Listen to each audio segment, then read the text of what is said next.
Walang tiyansa na maging state witness ang mag-asawang kontratista na sina Pacifico Curly at Sara Diskaya sa mga kaso kaugnay ng flood control projects. Yan ang iginiit ng Office of the Ombudsman, lalo't malalim nila ang pagkakasangkot ng mag-asawa sa mga irregularidad ng kaso. Narito ang ulat.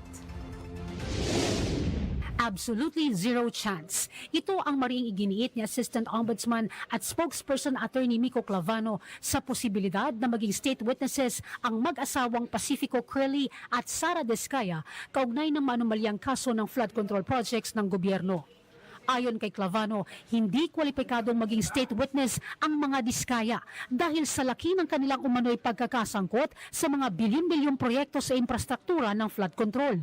Ayon kay Clavano, umabot sa higit 4,000 proyekto ang sinalihan ng mag-asawang Diskaya sa iba't ibang panig ng bansa na karamihan umano ay sangkot sa mga irregular na transaksyon sa Department of Public Works and Highways o DPWH. Dagdag pa rito ang kanilang pahayag na hindi na sila umano makikipagtulungan sa kaso ng flood control kaya wala silang nakikitang pagkakataon para maging state witness ang mag-asawa.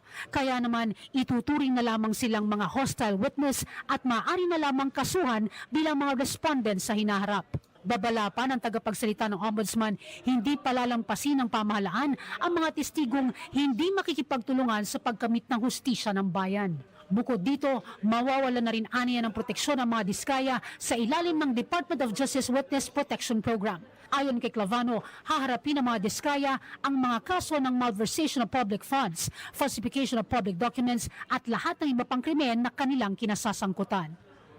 Nauna sa mga balitang totoo at laging bago, Zai Chua, Alauna sa Balita, Congress TV.